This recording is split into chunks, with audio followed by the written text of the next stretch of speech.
This episode's brought to you by Aura Frames and Shady Rays, but we'll tell you about that later.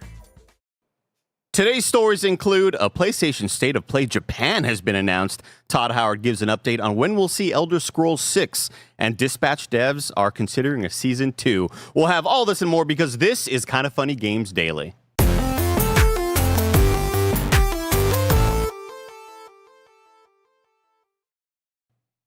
Buenos dias, gamers. Welcome to Kinda Funny Games Daily for Monday, November 10th, 2025.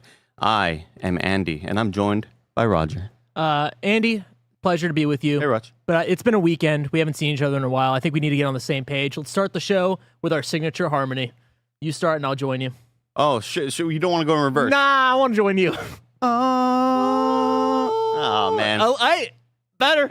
I'm learning. We're definitely an improvement. Definitely an improvement. Roger, I spent the weekend in your hometown.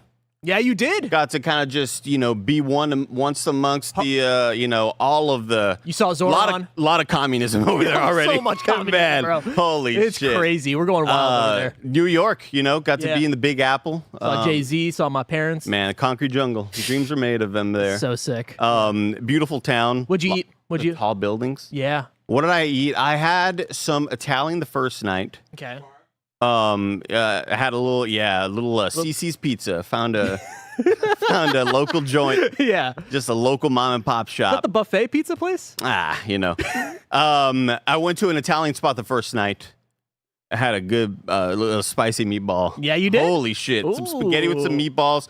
Delicious. They were so good. Yeah. And big ones? A big ass meatballs? meatball. Yeah, I like it was that. only one. Yeah. It was only one, and I feel like that was their statement. Like, all you need is one. That's all you need. And you know what? I love when an older man walks up to you. Elaborate. I feel like I feel like most people would not be comfortable with that situation, but when an older man walks up to you in a restaurant and goes, "How's the food tonight? How's everything treating you? Yeah. Everything good tonight? Can I get you anything? That's great." And you're like, "Oh, you're the manager. You're the guy. You're fucking Donnie whatever, whatever the restaurant's name is. Like, it's your your namesake. You're the guy. Yeah. And I love that. It makes me feel so at home. It makes me feel like I'm like Italian with them, Yeah. And the Your dream. I will say the bread not good. Oh. Yeah. Did you tell Donnie that? Nah, I didn't want to break Donnie's heart. No, you don't want to do that to Donnie. The bread looked very kind of prepackaged, and that was the only not great part of the meal. Everything else is great. And the next night, by the way, what was I doing in New York? I was playing Metroid Prime 4 Beyond. And I'll be able to talk all about it on Friday. That's cool. So super stoked about that. But the next night was, I want a little New York slice, Raj. I want a New York slice. Yeah, you do. And I got the New York slice that I think most New Yorkers would go, there's way better than that. But this is the most convenient for me. I got Two Bros. Yeah, that's the right choice. Because really? Because I always assumed that Two Bros would be the spot that New Yorkers are like, yeah, that's the place you go if you. It's not the greatest slice you'll ever find, but I'm a big proponent when it comes to New York pizza because everyone says, "Oh, where's the place to go?" You're right. I'm like, whatever's closest, whatever you can afford, because that's what it is. It's just a street food at the end of the day. It is just a street food that you can find, and everyone has their favorites, of course. But I ate at Two Bros all the fucking time when I was at FIT. So, dude, it was fantastic. Yeah, was it a late night one? No, not really. It was around 7 p.m. That shit hits at fucking 1 a.m. I can't imagine. Yeah, get a little drunky. Oh my gosh, the flights! What a disaster this whole weekend was flight wise. Yeah. But the best thing happened to me, and I won't be able to tell this story anywhere else. So welcome to Kinda Funny Games Daily. But my flight, I was talking to some people at the Nintendo event. Yeah. What time's your flight tomorrow? I said, out of LaGuardia. It's a connecting flight, and they're like, oh damn, LaGuardia doesn't do directs. Newark and JFK do direct flights to SFO.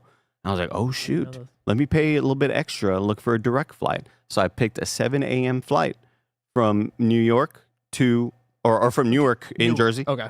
To SFO. Yeah. Leave at 7 a.m., arrive at 11 something a.m. So I'll have my whole Saturday in front of me. Beautiful. Woke up at 5 a.m. to a notification. Your flight's been delayed until 12:30. So panic mode ensues. Yeah. I got to go look for a different flight. I got to find something earlier. Everything that was earlier. Huh? Why don't you just wait?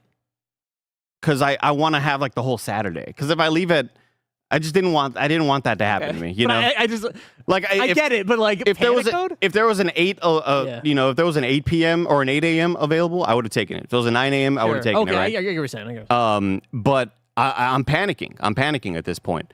I'm looking for other flights. Everything's booked. Everything's booked solid, Raj. okay. And then I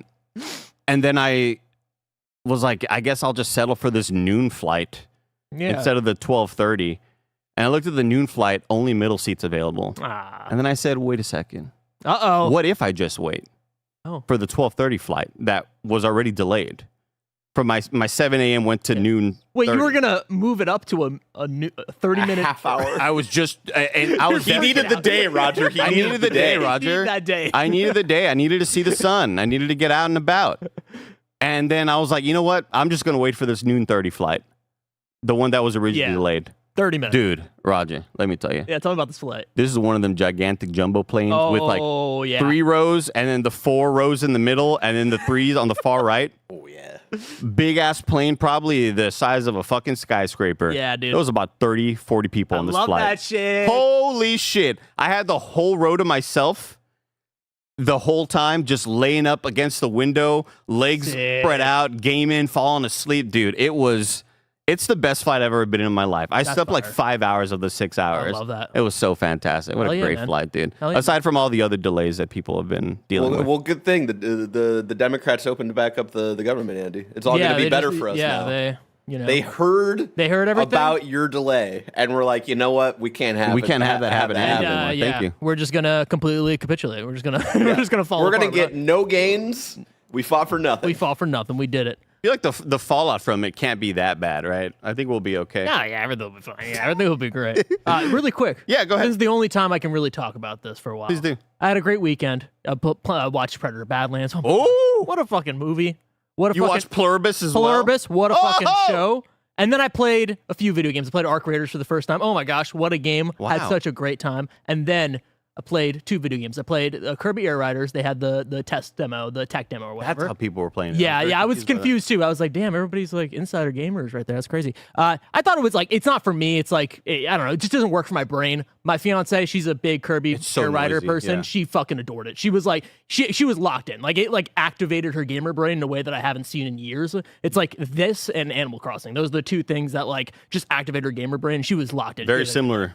Yeah, very similar video games. And then I played maybe the game of the year, everybody. And this is not even ironic, and I mean this genuinely. I fucking adore Hyrule Age of Imprisonment. Wow. Hyrule Warriors Age of Imprisonment is fucking incredible. I'm having so much fun. I've never played one of these types of games. What is the genre? Muso. I did love it during our meeting. Greg said yeah, like maybe you're not into miso games. Yeah. We just all kind of... I didn't catch it until later, yeah. But yeah, it's so fun. The thing that I was like kind of shocked by is that when people talk about these Warriors games, they're always like, oh, it's like super like repetitive. It's the same shit. You're just kind of like, you're just the same shit over and over. But the way that they have built out this game specifically, and like, I feel like I'm not doing the same thing over and over again, right? Like they have so many different movesets that you're always adding in there. The animations are going crazy. The different characters, like I am not bored at all. And I've been playing this game for about 8 hours. Like I'm having so much fucking fun. So yeah, I'm excited to keep on playing it. And yeah, this is replacing Final Fantasy Tactics, which I dropped, which sucks. Oh no. Yeah, I just hit a wall with that. And no. Yeah, so you know what I mean? Dream says that's very Roger to love a mid-game. Funny you say that. Blessing said that's the least surprising game for you to be into. And I stand by it. You know what I mean? Here's the I'm a man of the people. Me and Mike. You are. we're people of the we're men of the people. And also Barrett. Barrett likes this game too. This is Kind of Funny Games Daily. Each and every weekday, we run you through the nerdy news you need to know about live on YouTube, Twitch, and podcast services around. Wow, the timing was just we did great there. Holy shit, that was three taps there.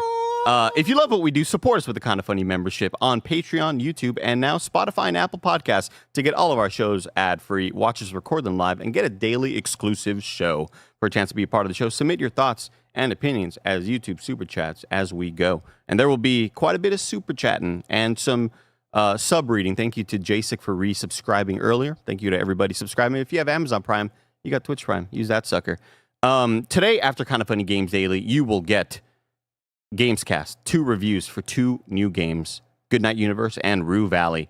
And then after Gamescast is Cinema Simulator 2025 with one Joey Noel. If you're a Kind of Funny member, today's Gregway is 15 minutes reviewing Frankenstein and talking about one of Greg's happy places. Aww. Thank you to our Patreon producers, Carl Jacobs, Omega Buster, and Delaney, the Psalm Twining. For now, let's begin with what is and forever will be the Roper Report. It's time for some news. We have 6 stories today. A baker's dozen. I like that. There's a State of Play Japan, and it is airing this Tuesday, November 11th. Real out of nowhere. Real shocker right there. This Tuesday, we're bringing you a special episode of State of Play running for more than 40 minutes, focusing on games created in Japan and across Asia, alongside a few other exciting updates.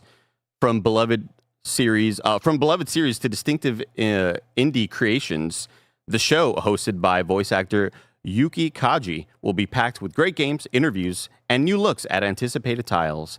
The State of Play Japan airs on YouTube November 12th at 2 p.m. Pacific time. We'll be reacting live tomorrow. And make sure you get your super chats in for what are your predictions for the State of Play. Roger, this, we see this sort of thing in the morning, and immediately you jump to what are games that are very Japan-centric for PlayStation that have really yet to be shown off, that have yet to be announced. Where does your brain go immediately, and is it Final Fantasy VII? It's funny, that's not the first one that came to my mind. I'm also Yakuza pilled, right? So I think about Yakuza. But honestly, the one that came to my mind is like, do we see anything with Yote? Do we see any type of like connection there? Like, do they show Legends off for the first time? That was my first thought. That's a solid call. Yeah. How about you? What was the thing that came to I think Final Fantasy Part 3, just some sort of glimpse either. It does feel like a weird place to be a main reveal, but maybe this is the start of them trying to start a new thing. Yeah. And, it's always weird until it isn't, because we're used to these reveals happening either at, Game Awards or either at, Summer Game Fest and stuff like that. The really, really large ones. Yeah, or like a mainline, whatever PlayStation Showcase is or something like that. But for this to be such a brand new presentation, I kind of expect to see something like that here. TGS, that's sort of, thinking back to Kingdom Hearts 4, whatever it was, 3 years ago. Talk about that in a second. So, yeah, my brain goes to Final Fantasy VII Remake. I see some great mentions in the chat about either maybe it's going to be Horizon, the multiplayer game. Maybe it's going to be, maybe whatever the multiple things you are. I think you kind of nailed it with the Ghosts of Yote Legends presentation. Yeah, let's talk about Final Fantasy, right? When it comes to that, I wouldn't get my hopes up, just because that is such a big franchise, and I do think that they have that. I know they have that connection with Keighley, right? That was where they announced Rebirth, was Summer Game Fest, I believe, where they showed off that big first trailer. So I would expect that to be connected to some type of big presentation or some Keighley event there. But when I think about this event, first of all, chat, let me know. Have they had State of Play Japan before? Is this the first time that they're doing this? Because this is really cool. I think it's the first one. I think it's really solid. Yeah. I think that's a smart idea to branch out and to kind of have these, set the expectations, but also kind of show the arena of the things you're going to show to people. So no, it's new, first time. That's really cool. I enjoy that. I'm excited to see with a voice actor of this caliber to see how they do the presentation of this. Right? Is it going to have the same like, hey, it's just a voice actor in there, or the little teaser image over there has like a little set going on there? Like, are we gonna have somebody hanging out there and talking and showing the games off and more of like a developer direct type deal? But yeah, when I think about Final Fantasy, I don't see that. Are there going to be other? Do we see like another Final Fantasy remake? I know people were talking about 6, right? 9 was the other one that people were. Yeah, 9 is the one that's the only one remaining on the NVIDIA. Yeah, in the video. I mean, is that even real at this point? Right? I don't know.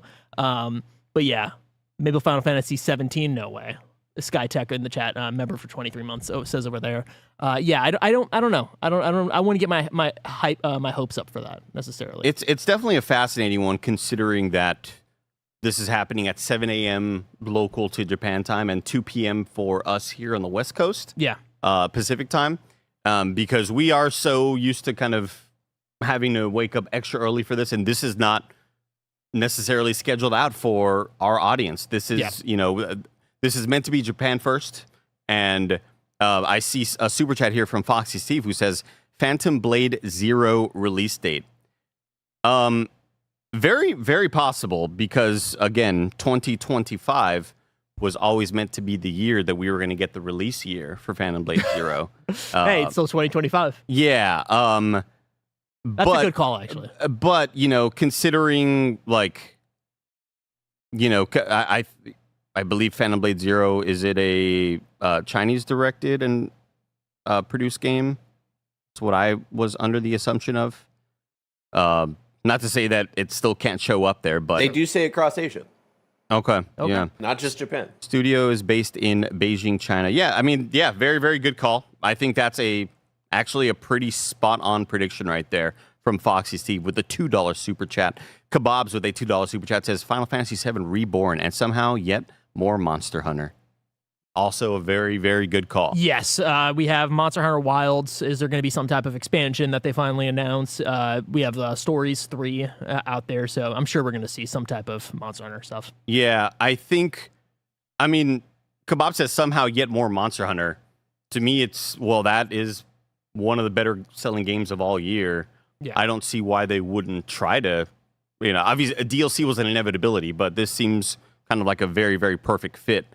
Considering how massive.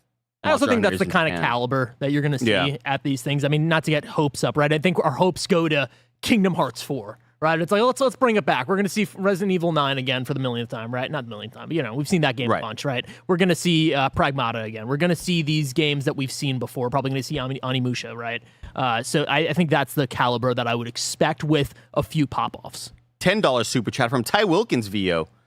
Thank you for the $10 super chat. Very generous of you. He says, the voice actor is Hope from Final Fantasy 13, so probably the trilogy remaster. Not excited for me. Only thing I care about in 13 is the music. I think it'll be a good show, though. And a $10 super chat from Romance Dawn with a very speculative super chat. Says, could this be a chance for them to tease the handheld, or at least reaffirm how much they're invested on the huge Japanese handheld market and prep for an announcement?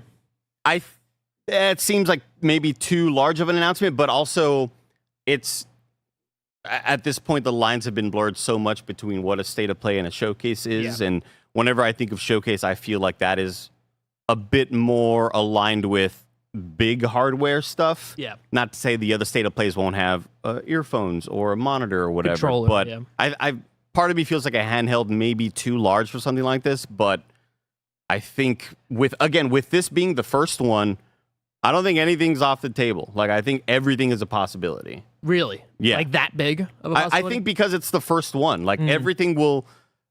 if this one comes out and ends up being a banger, then we'll be like, well, they were able to announce all of these things at the State of Play Japan. Yeah. And because it was the first one, maybe we just assumed that it was going to be kind of a nothing burger, but everything is weird until it happens, Talking about some more Marvel Token Fighting Souls. That's a good call. We got to show more of that. They had when they announced that, they showed the developers, they showed the behind the scenes. That was very much hey, this is a Japanese video game, and it would be a miss for them not to kind of go back and at least show some more characters and kind of go back there. Where is Decapolice? Where the fuck is Decapolice? The game that was developed by the team that did Ni no Kuni. Decapolice? That has been announced years and years ago, and we've gone radio silent. That would be one that I would love to see. Where the fuck is Decapolice? I think I drafted that 2 years ago, and that's just that's complete vaporware. Level 5. Level 5. Anything with level 5 is a toss-up, JG says. Yeah, so I don't know. I would love to see something like that. I would love to see one of these big games that have kind of just disappeared come back. I think that's a great place for it. I have not seen this in so long. I know, right? Isn't it crazy? What about that one weird Pokemon-style game in the city? Yokai Watch? No, Ghost of Yokai? You know what I'm talking about. Barrett knows. We all know. DokeV. Thank you, Jamal Life. DokeV is the one, yeah. Another one that kind of showed up and has not been seen for quite some time. We will get to more of y'all super chats throughout the rest of the show for whatever these predictions may be. I see Law with a super chat says there was a rumor that Sony was making a really cheap PS5 that will be region locked for Japanese market. Oh, that will probably be here too. That'd be. I remember hearing those rumors because of this is when all the tariffs are kind of at their strongest. All the rumors of how tariffs and chip manufacturing would really impact the market. And it didn't. Nintendo did that with the Switch 2, right? Like, there's a Japanese language only Switch 2, I believe. Oh, I didn't know that. Available. In Maybe Japan. that's exactly what I'm thinking of, Barrett. Actually, so I didn't even know about this PS5 rumor. No way we're getting Kingdom Hearts, right? There's 0 chance, right? We can't believe. What are you typing in? When did we see Kingdom Hearts? Yeah, what year was that? There's no way, guys. There's no way. We can't get our hopes up. We can't be excited about this. TGS in Never 2022. There's no way. There's no way. 2022 is such a long time ago. If I wanted to know. No.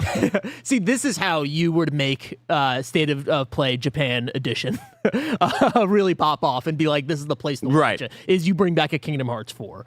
Like, that would be the ultimate move of, like, we're going to make this something very special. I just don't believe, I don't even know where that game is, and I don't believe that game would show up here. I think it would be connected to some type of Keeley event or presentation specifically. But man, I don't know. Yeah, Vermin Dex Super Chat says, give me Kingdom Hearts 4, please, I'm begging. I know everybody. I don't think it's time. It's not the time. I know these are all vibes based, but isn't that what all these predictions are? Just vibes. It's so funny that you said that because I'm just looking at the Wikipedia and it says Nomura was able to finally realize his vision for Versus 13 with the game and the Verum Rex side of the franchise. And you talking about Verum Dex, like what perfect timing right there. Perfect timing. What a perfect fan. Let's move on to story number 2, and we'll get back to more super chats later throughout the show. Story number 2, 7 years after it was announced, The Elder Scrolls 6 is still a long way off, says Todd Howard. This comes via Jordan Midler at VGC. Bethesda game director Todd Howard says that it's still a long way off. The Elder Scrolls 6 was announced at EA 2018 with a brief teaser trailer, which confirmed it was in pre-production at Bethesda Game Studios. Nothing has been seen of the game since, and now Bethesda Game Studios' Todd Howard has said the fans shouldn't expect the game soon. Speaking of GQ, Howard said, man, I'm just going through some real tough shit right now. Speaking of GQ, Howard said the game is still a long way off, adding, I'm preaching patience. I don't want fans to feel anxious. Why the fuck did you show it so early then? You know what I mean? Also, like in general, do you not want me feeling anxious? Because like I'm already fucked up. Like my life's already fucked up. Anytime I hear stories about this, it reminds me of a story or a podcast I listened to way back in the day when the besties were talking about how BioWare was going through a lot of turmoil and that they announced, hey, we still Dragon Age or Dragon Age 4 is being worked on. Before it was called the Veilguard, and Justin McElroy compared that to like when you're holding, like when criminals are holding something hostage, and they're like, "We still have like the hostages here, you know, like don't do it, don't try to shut us down, you know." And that's kind of what it feels like. You announced something like that early on, just to go, "Hey, shareholders, we still got this kind of cooking back still cooking there. Over here." Getting back to the article, Howard noted that he doesn't like announcing release dates for games that then having players wait a long time for that date to arrive. Quote, I just like to announce stuff and release it, he explained. My perfect version, and I'm not saying this is going to happen, is that it's going to be a while, and then one day the game will just appear, end quote. Asked if he wanted Bethesda to shadow drop the Elder Scrolls 6 like it did with Oblivion Remastered, he replied, you might say that was a test run. It worked out well, end quote. How sick would that be? Elsewhere in the interview, man, you are such a mark already. Such a mark. Elsewhere in the interview, Howard claimed that Bethesda Game Studios has hundreds of people working on Fallout right now, with 76 and some other things we're doing. One of the, quote, other things, end quote, Howard is referring to, VGC understands, is a remaster of Fallout 3, similar to this year's Elder Scrolls Oblivion Remastered. Shout out to VGC for just throwing that in there. Like these other things he's talking about, we know for sure. Here's what it is. I'm such a mark for that idea. I've always pitched that idea of like, what if GTA just like said tomorrow? What if Rockstar was like, hey, tomorrow GTA 6 is out? Like, what if we did? I want to have the test case of one of these massive games that we've been waiting for years, for decades. I want Half-Life 3 to do that. It's like, hey, Half-Life 3 is out tomorrow. I want to have that moment. And we kind of had that a little bit with Silksong, but like, it's a different scale of a video game. I would love to see in this modern generation where you don't necessarily need to get physical copies out day and date. If you could just be like, hey, fucking here it is. Here's Skyrim 2. We're calling it Skyrim 2 because people know Skyrim more than they know Elder Scrolls at this point. Here's Skyrim 2. It's out tomorrow. Fuck, man. I would be so fascinated to look at the heat maps if this thing randomly happened of like what the energy consumption is in the world, right? What it would do to internet usage, what it would do to just like data centers, and suddenly it's like, oh, that's the day where we forwarded global warming by like 10 You still have to tenfold. You still have to filter out all the AI centers because they're still going to be red hot. But like everywhere else, I get what you're saying. For sure. Yeah, this is a fascinating story because it's just very, very contradictive the whole way through. It's hey, we announced this thing. I don't like doing that. I don't like fans to feel anxious. Okay, well, we're talking about the thing you did though. So like you are doing that. You are participating in the anxiety for franchises like this. I wonder if part of it is this thing gets announced and maybe the success of the Fallout show really kind of makes the company pivot in a way that says like, hey, we could have fast-tracked this Elder Scrolls game, but we got to put more people back on 76, actually. Like, we had scaled that down. We got to ramp that a bit back up, and let's work on this Fallout 3 remaster or whatever other stuff is kind of in the works. I wonder, especially in a day and age where we are so IP dependent. Yes. And when something is hot, you need to capitalize it for these companies. And you need to capitalize on it and just go like full in on whatever that IP is. I wonder how much of that maybe sort of change some things for Bethesda. I would love to, Jason Schreier, you got to get in there. Like figure, climb through the air, to the vents. That's how he gets all the scoops. Figure out some info. Because I part of me really does believe that the success of the show, I think the show could have come out and been a failure and been a dud and been a Halo sort of situation. And maybe not as much emphasis gets put on Fallout. But because it was so good, because it was so successful, because they see the Fallout, no pun intended, of, whoa, everybody's buying all these old games now. Look at these player counts on all the old Fallout games. This is staggering what it's doing. We have to really go full in here. Yeah. No, I think about that with, of course, I think the Fallout 3 remaster is kind of an answer to that, right? Is that's them being like, hey, we need to get something out the door for season 2 or whenever that's going to drop, right? But I want to know of like, are they going to finally do it? Are they actually going to do Elder Scrolls and then also a Fallout game like in development at the same time? Like, because that's, I think, the dream that if I was a Microsoft Xbox executive, I'm looking at that team and I'm like, hey, Todd, I know you love doing one game at a time, but like, we got to figure this shit out, man. We can't wait another 15 years or whatever it's going to be for a proper mainline Fallout game. There has to be an answer to that. And I think that the remaster is that answer, but like, I don't think it's the full answer that Xbox would be very happy with. They want to have these franchises out, if not annual, but like, at a regular pace. So that is the Fallout, the TV show that I want to know about has that changed the behind the scenes of how they get these games out there? Because I wouldn't be surprised if they're like, hey, actually, we're working on Fallout 5 as well at the same time. And we're going to kind of get that out pretty soon. Especially considering just how long game development now takes. Yeah. And if you've read any of the tea leaves throughout the industry, and when Starfield comes out, the amount of people that kind of felt similarly saying, damn, like this was the studio that we expect to drop the obvious success that is Starfield. This is the most anticipated. This is Skyrim in space. This is Fallout in space. And it comes out, and generally, a lot of people say, we've seen other developers, including a lot other smaller developers, put out stuff of equal quality. And just because you're going bigger doesn't necessarily mean better. But when, just considering how large those games were back in the day, and how you need to keep on one-upping yourself, including the amount of just how crazy long it takes to develop games nowadays.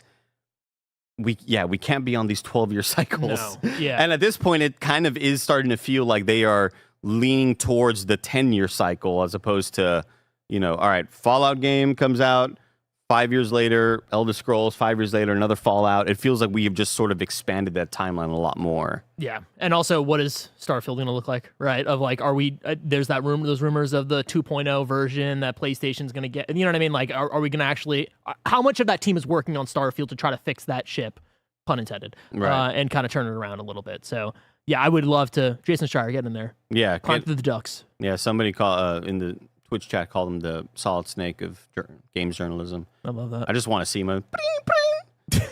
Jason. I think if we pitched that to him, he would love that. And like anytime he just presses a button, we have an automated, he just shows up on the screen. He gives us all the scoops. You just have Todd Howard like, what was that noise? Must be the wind. Let us know what your thoughts are in Super Chats regarding Elder Scrolls 6, why it's such a long ways away. Whenever I see that game logo, it reminds me so much of seeing the Metroid Prime 4 logo. Like it was that's one of the first large things that I reacted to was the Metroid Prime 4 thing in 2017. That was like, I think my first like couple months on the job, and it's unbelievable that we are here now. I will get to story number 3, Roger. Oh. But first, I would like to tell everybody about our sponsors. This episode's brought to you by Aura Frames. Aura Frames are the one gift that never get old. It's the perfect gift to bring your loved ones closer and share memories every single day. No lie, Aura Frames are undeniably the best gift I have ever given. Families, friends, partners, everyone loves being able to have beautiful frames showing off their loved ones and all of their favorite memories. Aura Frames are incredibly smart and easy to use, allowing you to upload unlimited photos and videos directly from your phone to the frame. Plus, you can order the frame online and preload it with photos and videos using the Aura app, so it's all ready to go right out of the box when you gift it to somebody. Named #1 by Wirecutter, you can save on the perfect gift by visiting auraframes.com. For a limited time, listeners can get $20 off their best-selling Carver matte frame with the code AURA20. That's AURA frames.com, promo code AURA20. Support the show by mentioning us at checkout. Terms and conditions apply. This episode is brought to you by Shady Rays. Let's talk gifts. Not the kind that get tossed in a drawer, but the kind that actually get used and appreciated. The holidays are coming up fast, and Shady Rays sunglasses are an easy win. You don't even need to think about it. I'm doing the work for you. Every pair is polarized, durable, and lightweight. They've got a ton of great-looking, high-performance styles that hold up no matter what you throw at them. And the price? Way less than you would expect for the quality. And here's what sets them apart. If you lose or break your shades, Shady Rays has your back with their lost and broken protection. No hassle, just a solid guarantee. So whether you're picking up a pair for someone on your list or grabbing one for yourself, Shady Rays makes gifting simple. Quality built, looks great, and actually worth it. Start your holiday gifting early and head to shadyrays.com and use code FUNNY for 35% off polarized sunglasses. Try for yourself the shades rated 5 stars by over 300,000 people. Shadyrays.com, use code FUNNY.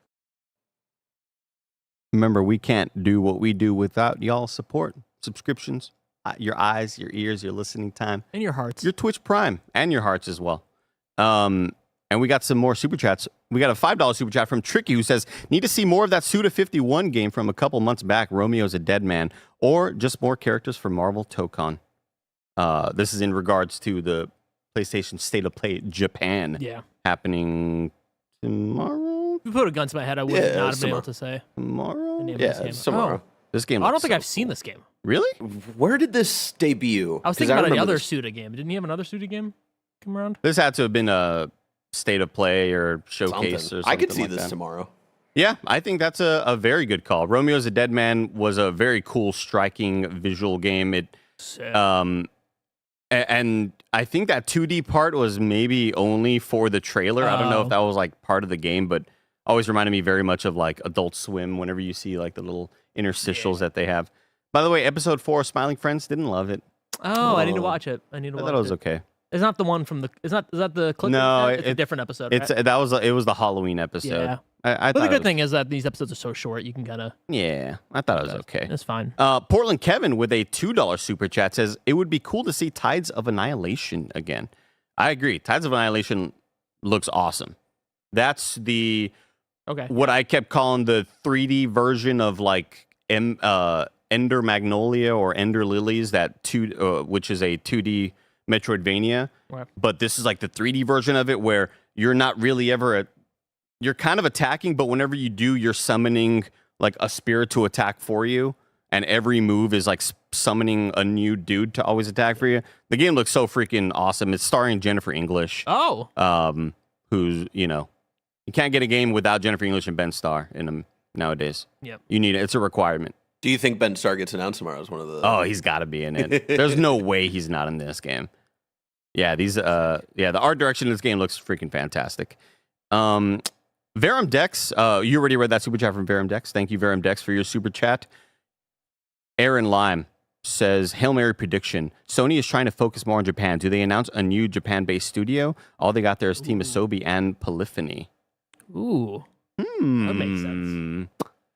Maybe a writing of the ship. Like, let's kind of get back to our roots. Yeah. We don't usually see announcements of studios. I agree. I could see this being like the seeds of some. Maybe they have like some a cool second blog. Party, situation, and then that leads to something. But I wouldn't be surprised if that's. I could only see an announcement if it was a big name we know. If it was former devs that even if it's not a name we recognize, but it's like, oh, they were the ones who led these Japan-based studios or whatever.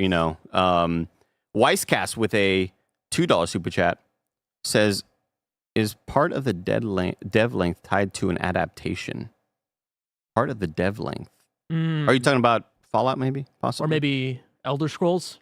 Are they making is that what they're going for? Maybe. Interesting. Koba with a $5 super chat says, new work hours let me watch live on a delay. I predict Shadow of the Colossus and Demon Souls on PC. Dynasty Warriors gameplay. Shout out Raj and Mike. Man of the people. Men of the people. Demon Souls, I don't know if it ever comes to PC. Really? Why? Because it would have happened by now. I feel. That's just one that to go along with the where is a Bloodborne remaster, where is a Bloodborne remake, I put that in the camp of... Interesting. They put out Demon Souls remake on PS5. Maybe FromSoft didn't love what happened with it, art direction wise, and what they did to their baby. And then maybe Sony heard about that and then said, hey, we don't want to step on any feet anymore. We're not going to do anything unless you all, because we don't want to upset you, Hidetaka Miyazaki, and the rest of From Software. And I think that game just lives on PS5 for the rest of the time. Yeah. I in my heart of hearts, I think that they're maybe waiting for the perfect time, like the perfect From Software drought, right? Where they're like, hey, maybe we have like a year where there's not going to be anything from Software. We're gonna poop it out right now. But I don't. Also, From Software is just putting out so many fucking games, so that's never gonna happen. Yeah, very, very bizarre. Story number 3. Dispatch has been a massive success for developer AdHoc Studios, so a second season is now a consideration. This comes from Victoria Phillips Kennedy at Eurogamer. Dispatch has been a massive success, and the team has admitted it will have to think about giving us all a second season. It's an episodic superhero workplace comedy with the first installments released in early October. Since then, it was announced that Dispatch has sold over 1 million copies in just 10 days. Then more recently, the game topped its original player peak on Steam after its latest episodes made their comic debut. Even though the final episodes haven't been released yet, the Dispatch team has now acknowledged how popular its game is and admitted it will have to consider another season of its workplace comedy. AdHoc co-founders Nick Herman and Pierre Chorette recently appeared on Skill Up's The Friends Per Second podcast, where host Jake Baldino asked the studio's next project. Here, Chorette said AdHoc is going to have to at least think about it. The studio founder added that was a question mark 3 weeks ago, but obviously things have changed now. And just as a reminder, on Wednesday, we will have a review and spoiler cast for the finale. Yeah. very, very exciting. It'll be a Gamescast late in the afternoon, so we'll do Games Daily, then I think Kind of Funny Podcast, and then the stream, and then we'll do Gamescast in the afternoon, so Greg, Blessing, and myself can have time to play the last 2 episodes, because those won't come out until 9 a.m. for everybody. I'll say this, man. Say it. These writers need to write for everybody. The writing in this game is so damn good. I'm so glad it's finding success. I know the biggest question marks leading into it were we've seen so many other studios fuck up the episodic release calendar. You release 1 episode a month after the other one comes out, and then that second episode gets delayed because of things or whatever. But when you have a solid plan and when you have things perfectly laid out, I don't know if this game would be as much of a success as it is,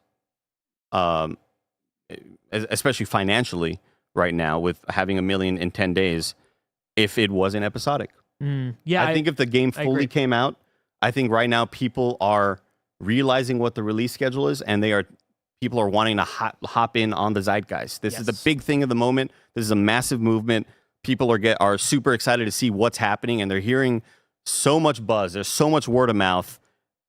What a great success this is for them. And I'm seeing it on the social video side of it, right? Where like when IGN puts up a trailer for the next episodes and the look forward, it's fucking getting hundreds of thousands of views, right? You're seeing the TikToks of people being like, this is what happens when you pour water on this guy. This is what happens when you pour the gasoline on the guy. Like you're seeing that social movement and the people being like, what game is this? What game is this? And like we've talked about the Telltale model for years now at this point, ever since Telltale went under. And can they come back? What's the right move? How do you even do that in 2025? And I think they're showing that not only one is there a hunger for this type of game, there's also a hunger for original new IPs that are using this type of format and genre. And then 3, we're seeing that you can do episodic games if you actually are able to do it weekly. Like if you're not just doing the, hey, we're going to see you in 2 months from now, like people, or 6 months from now, or we're going to do one half here and then the other half here, which is what they did for what's that game? Fuck, Love and Bloomin' Rage. Bloomin' Rage.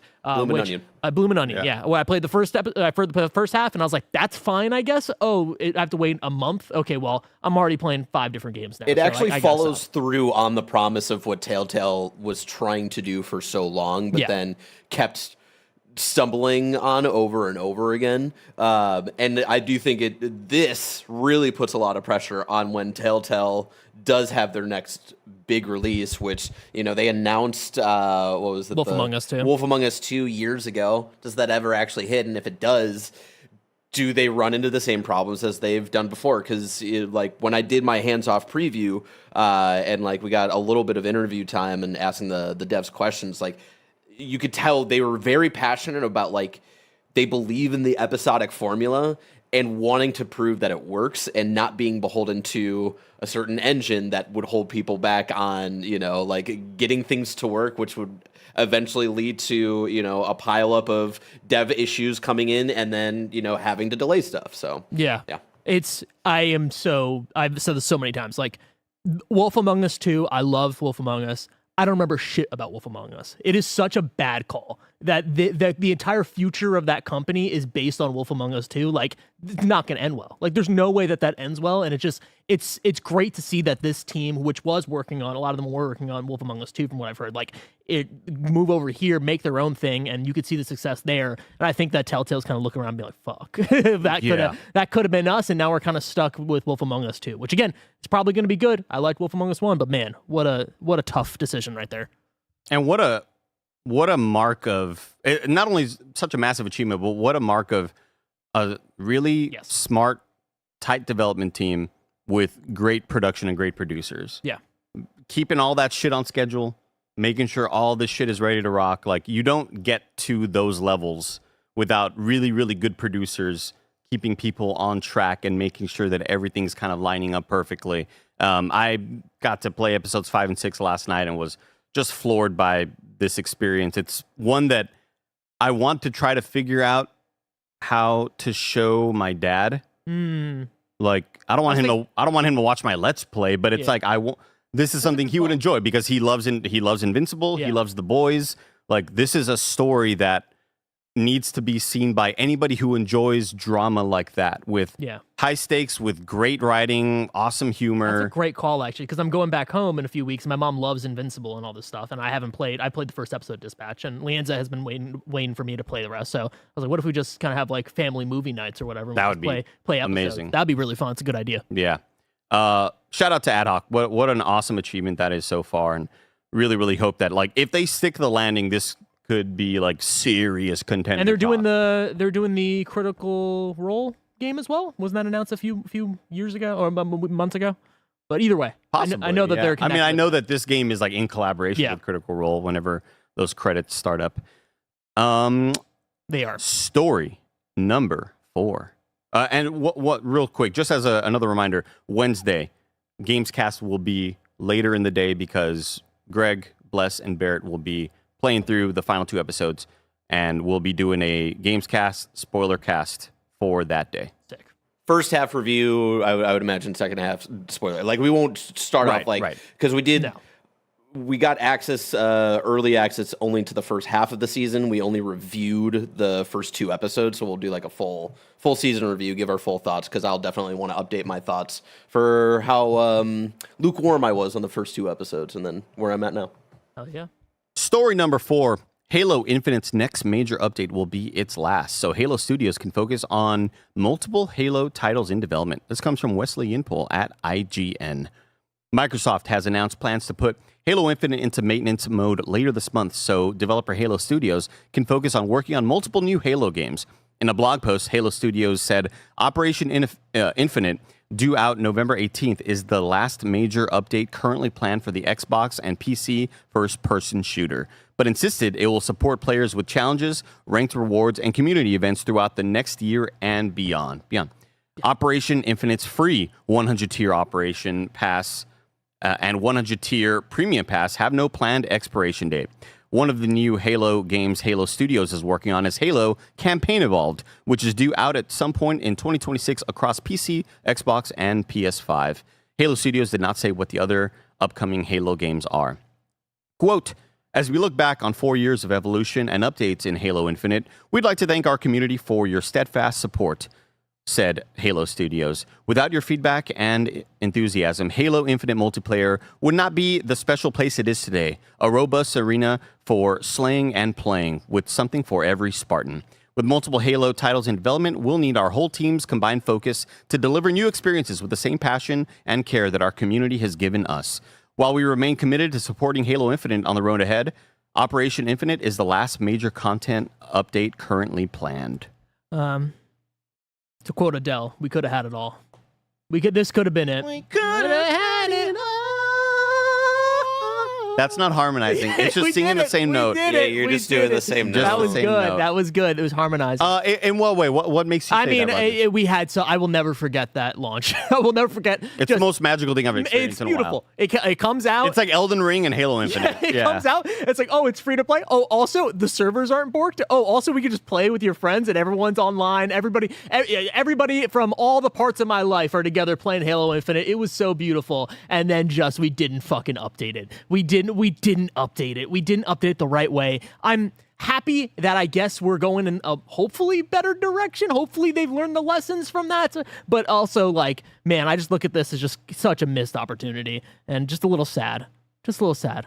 I miss it. Yeah, it's definitely something that I didn't see ending this quickly. Even when we talk about just what the player base is. Raj, can you look up for me on SteamDB what the Halo player count is currently? That would be for Steam only. It wouldn't count Xbox gamers and all that. Halo Infinite, is at 1,700 people playing it right now. 1,700. The 24 peak is 3,768. Whoa, that is way lower than I anticipated. Yeah. So when we hear about numbers like that, again, that's PC only. That's not counting Xbox, but still much lower than I would have anticipated. And I think really what fast tracks all of this is everything going cross-console, campaign evolved, becoming like the main thing. And as Paris Lilly on Twitter mentioned earlier this morning, hey, you may be angry that there's been no Halo campaign evolved multiplayer announced yet, I'm with him that I don't think you announce the first Halo that's going to PlayStation without dropping a multiplayer. Yes. I don't see that as a possibility. Microsoft has done dumb shit before, but I don't know if you do that on, like, this is our first big PlayStation game. Like, the first time you're seeing Halo with the PS5 logo, how bizarre it is. No multiplayer. I don't see it dropping without multiplayer.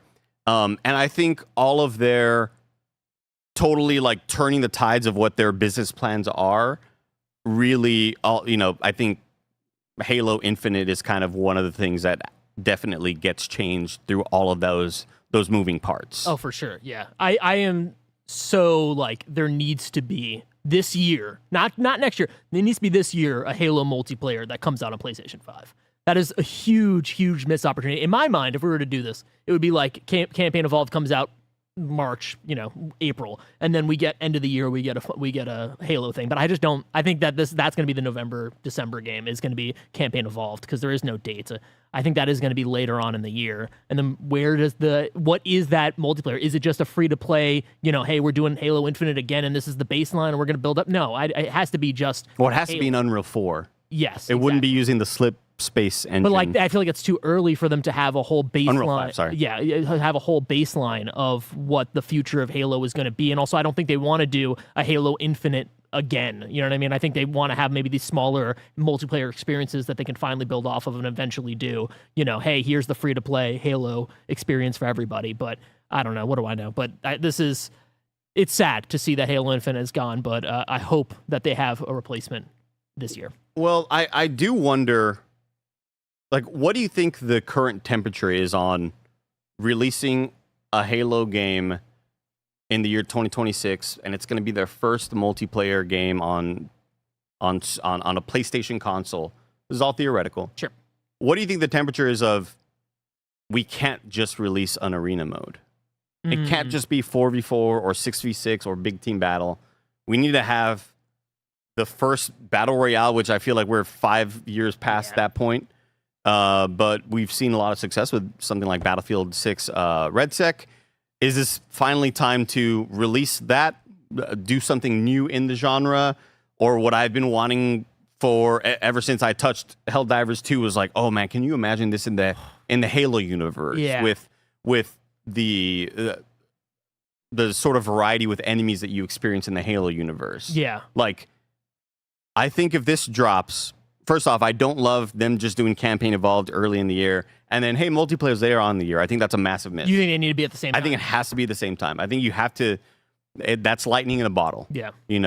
However long those numbers will be there, I think you lose enthusiasm if it's, and multiplayer is coming 9 months after, like, I just don't know if the sauce is there, if the excitement's there. Well, unless it's free to play. Well, that's what I was thinking, right? Like, it's like if they do the Campaign Evolved, hey, pay your $70-$60. Hopefully that game's not $70, by the way. That's insane. But whatever that amount of money that is, and then, hey, we have a free-to-play thing that's coming out later that get excited for. But yeah, I would love if it is that battle royale type deal, or it is something that you can just jump into that isn't, hey, we're going to just do Infinite again. It is a singular special experience that me and my friends can jump into, and then eventually you will get that traditional Halo multiplayer later on. Roger, I'd like to hit you with a pizza bet right now. Oh, wow. He's writing it down, everybody. Pizza bet. Thank you, Bear. What do you think Halo Campaign Evolved launches at price-wise? I'm saying $49.99. Stop. That's the number I was going to say. But I like a pizza bet, and I like pizza. I'm going to say 60. I'm going to say 60. $59.99? Yeah, $59.99. Pizza bet, everybody. Write that down. Put it in the spreadsheet. I wrote on my notes app Pizza Hut. Halo. Andy says, let's see. Handy says Halo Campaign Evolved will be 50. Raj says 60. All right. There we go, everybody. We did it. Well, it's marked down, everybody. It's marked Keep down. that in mind. It's in a document of some sort. Uh-huh. Notepad. I haven't seen someone open up Notepad in 10 years. Oh, I use Notepad all the time. Really? Oh, yeah. You save? Or you just open it up? And Dude, it just saves automatically. It's crazy. It's just like it's always there. Whenever you open a notepad, it's just there. The shit that you wrote 2 years ago is All right, still there. now I see myself talking about Hyrule Warriors. Dude, I love Notepad. Like, you're insane. Don't get me started. I love Notepad, dude. Okay, this is these are all things to consider. All things to consider, Raj. I'm excited for whatever that may be. Yeah. Story number 5, the final story of the day. FromSoft's parent company reveals we'll get Elden Ring Nightreign DLC by March. This comes from Vicky Blake at Eurogamer. From Software has not finished with Elden Ring or spin-off Nightreign just yet. That's according to parent company Kadokawa, which revealed its latest financials that with Elden Ring Nightreign, quote, performing well beyond initial expectations, end quote, we can expect new DLC by the end of this financial year, which is the end of March 2026. Quote, we are aiming for further sales growth for Elden Ring Nightreign the original Elden Ring and its DLC, the company added. Quote, we have multiple game titles in the development pipeline. FromSoftware is currently developing Elden Ring Nightreign DLC planned for release in fiscal year 2025, Elden Ring Tarnished Edition planned for fiscal year 2026 for Nintendo Switch 2, and the Duskbloods planned for release in 2026. Damn. Duskbloods. Woo, they are busy. They're busy over there. They're busy boys. Super exciting. Yeah, I was just going to ask really quick, your temperature on Elden Ring Nightreign. I know you were hot on it in the beginning of the year, fell off of it.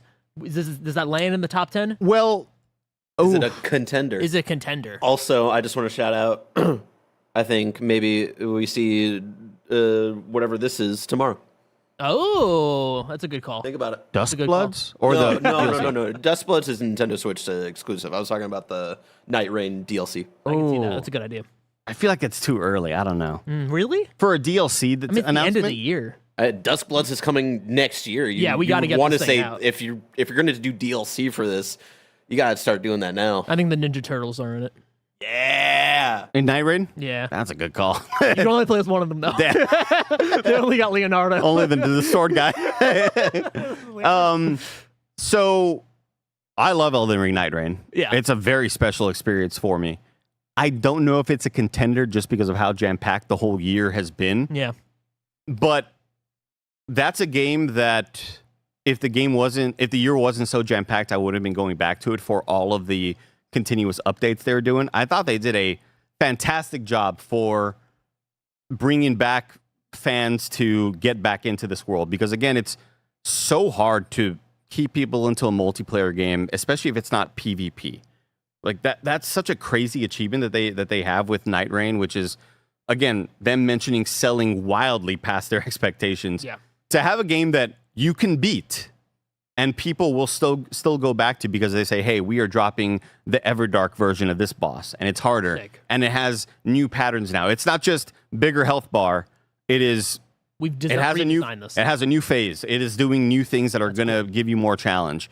In addition to them adding just a completely new difficulty mode on top of all of that, fantastic stuff that they've been doing. And I think it helps that you have a very popular IP. It helps that you have a very popular universe that people want to exist in with their friends. But when you are able to bring people back to a multiplayer title without cosmetic DLC and ways that really feel kind of cheap, those were the perfect things they could do to extend the life of Elden Ring Nightreign and kind of get people ready for whatever the DLC is going to be.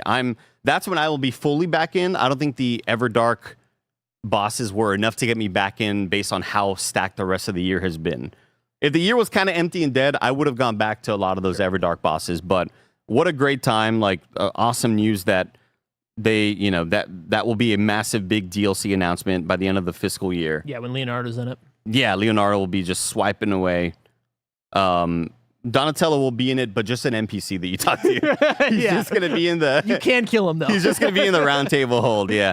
And then, super stoked to hear more about Duskbloods whenever that may be. Super, super fascinating stuff.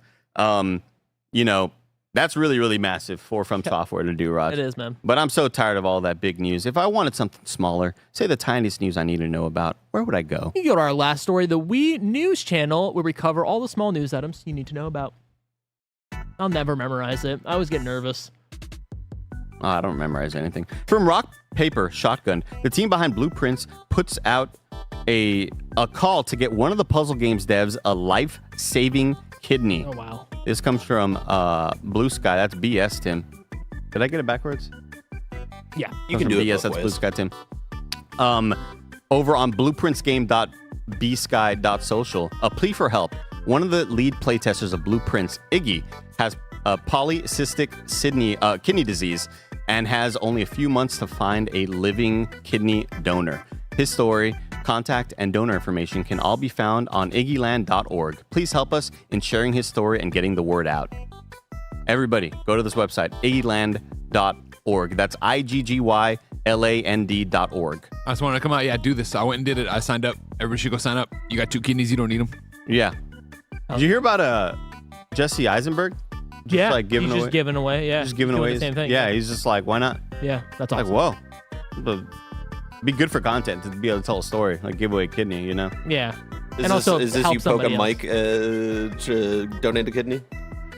Well, no, I just think like it'd be a kind of funny podcast that would do like 18,000 views probably. Yeah. Oh, that's big. Yeah, That's big that's huge. numbers. That's huge for us. almost me getting slapping numbers. Again, go to iggyland.org. Our thoughts are with you, Iggy. We hope you get the help you need. From IGN, amid confirmation that GTA 6 really has been delayed again, we have word that Rockstar's Red Dead Redemption 2 has become the 4th best-selling game of all time. Jesus. What? Of all time. Of all time? Of all time. What's number 1? Wii Sports? Is it based off of units or dollar sales? Let's see. Because if it's units, I would guess Wii Sports GTA 5. or GTA 5. Minecraft, maybe? Man, I remember like GTA 5 being in the top 10 sales for about 8 years in a row. Minecraft was number 1. Oh, 350 wow. million copies, according to Wikipedia. damn, right? people are... Grand Theft Auto 5, 220 million copies. Wii Sports, 82.9 million. I feel like it's a big asterisk there, but whatever. Red Dead Redemption 2, still a unit. 79. And then, of course, right on its heels, Mario Kart 8 Deluxe. Can it beat it? Probably will. Dude, that is unbelievable that Red Dead Redemption 2 has sold more than Mario Kart 8 Deluxe. Yeah. I can't believe that. Shout out Minecraft, though. Go. That is so wild. PUBG at number 6? Yeah, dude. That's PUBG's insane. huge. What the fuck? I mean, PUBG's fucking huge. every time I open up SteamDB, it's always like number 3 I was most talking to played. my brother about that last It's always night. got like 300K people Right playing. now, 214,000 people are playing PUBG. It's always like CS2 and PUBG. Yeah. And Human that's not even Fall Flat is that's nuts. number 10? That's crazy. That's sick, though. What? Wow. So sick. Very, very wild. From Eurogamer, Sony has whipped up its list of the most downloaded PlayStation Store titles for this month of got me, I don't know why. October. It whipped up its list. Just talked a lot.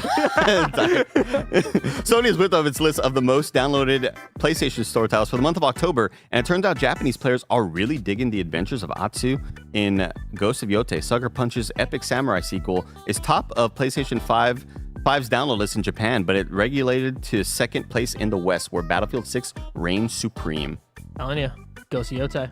What? Ghost of Yote is going to be at this State of Play in Japan. Oh, sure. Gotta Yeah, be. We for gotta sure. be. God, I got to get back to Yote. So good, man. So fucking good. I'm so mad at this one game that I had to play to review yeah. for taking me away from You gotta play Yote. Hyrule Warriors too. That's, that's really I good. don't know about Really that. fun one.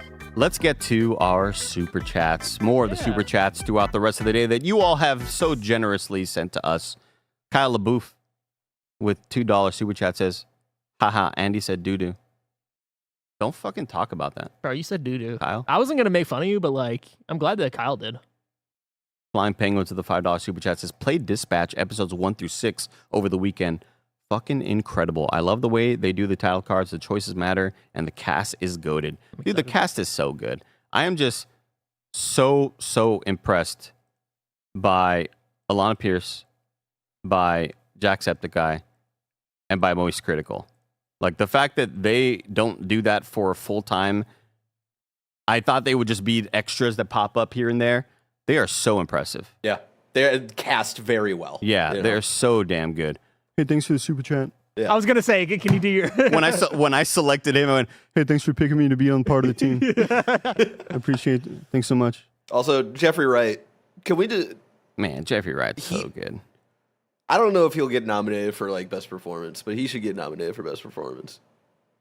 I'm a big fucking bat. I take shits the size of a fucking Walmart. Thanks for the resub. Let's get to Zeke Speak, who with a $2 super chat says, "Will y'all bring Jake, Lucy, and Ralph on for Showdown?" That'd be fun. Man, I would love. We got to get that. them on some content for sure. That would be amazing. It would cost a lot to fly Ralph out here. Yeah, for sure. Still, be very, very cool. Birthday tax from Jeremy, who says, "Hope y'all have a beautiful day and thanks for what you do. You've been a big inspiration to me. Any tips for how someone could approach game reviews?" Any tips?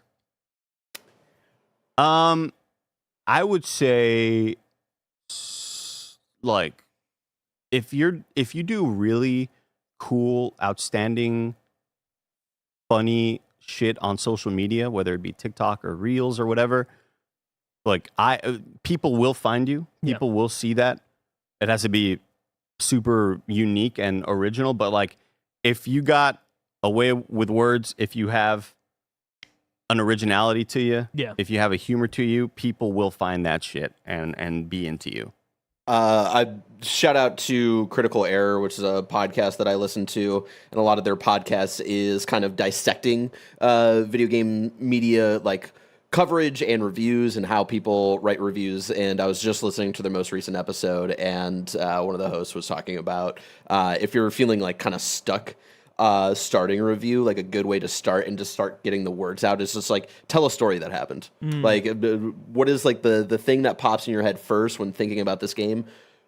Tell me about that story, and then like hopefully that gets the ball rolling and helping you kind of figure out your feelings about a game and go there. But also shout out, listen to Critical Error if you're looking for good advice about that kind of stuff. So they always have really good advice. Artie with a $5 super chat says, paying my birthday tax. Thanks for all you do. Happy birthday to you, Artie, and happy birthday to Jeremy. Ava Nuts with a $5 super chat says, "If the mood was made of cheese, would you eat it?" It's an old SNL throw. You're too young. I don't know. Was that who did that one? Will Ferrell. Okay. Doing the old Cubs broadcaster. Oh yeah. I'm blanking on his name. Hey, that's how he was out of nowhere. He would just say the word "hey." What's his name, chat? You know who I'm talking about. If the moon, it's a Harry Carey. There we go. It's a simple question. Yeah, Jeff. I know Harry Carey. Yeah, it's almost like what's like Brule, Steve Brule, right? Like, kind of. Yeah. I would say he kind of predated Steve Brule. Yeah. Saul Herrera says more info on the Baby Metal collab with Resident Evil Anniversary. Also more Stellar Blade 2 previews. I did not know that was happening. That's sick though. I didn't even know that was happening either. And also, I could see something Stellar Blade 2 or something to maybe celebrate Lies of P and the success that they've had. Let's talk about another. I mean, what a best DLC probably I've ever played, Lies of P DLC, and what an amazing year it's been that came out this year and may make my top 10. Who knows? Zeke Speak, also with a $2 super chat, says Metaphor Refantasio DLC or I walk. Bro, where the fuck is any of like? We need an expansion. We need something. We need the port on Switch too. Announce that out the state of play. Who cares? What, Metaphor? Yeah, say hey. We're also putting. I don't think we'll get DLC, and I honestly like hurt my soul. Because here's the thing: it's like if they expansion. do DLC, it'll be the like royal version where it's like, hey, we're gonna add story stuff, but you have to play through the entire game again to get to it. And with Atlas talking about them wanting to step away from that kind of stuff, like I'm cool with not getting Metaphor updates, but I do agree that should be on Switch 2. Shout out to Persona 3 Reload that just came to Switch 2, and it's actually a really solid port. Yeah, runs pretty well.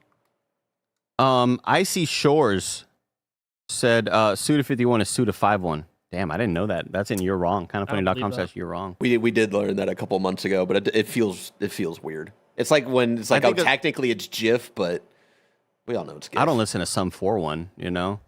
Hey. That was good. That was good. Awesome, I went to the party like my name is El Nino. Awesome. MJF left a You're Wrong, and you should dunk your head in the toilet. Kebabs with a You're Wrong says, missed Wii News. The Nintendo Music app has added time-matching playlists for New Horizons and New Leaf Music. These let you play hourly music in sync with your clock, just like they do in the games. That's fun. Well, I gave my, fucking this little baby Ben took my Alarmo, so I don't, He did? Yeah, he stole it from me. He's not using it. I gave it to him. Yeah, but he's I still want on it it. back now. Yeah, actually, you got to learn how life works. Watch out, Greg. Maybe busting down that door. Thank you everybody for your super chats. Thank you for the help on your wrong. Roger, it's been a great episode. It's been an amazing episode. Thank you for joining me. This has been Kind of Funny Games Daily. Each and every weekday, we run you through the nerd news you need to know about live on YouTube, Twitch, and podcast services around the globe. Hey, cool. If you love what we do, support us with a Kind of Funny membership on Patreon or YouTube to get all of our shows ad-free. Watch us record them live and get a daily exclusive show. Enjoy the Gamescast next and the stream after. But until next time, take care of yourself, take care of each other. We'll see you later, gamers.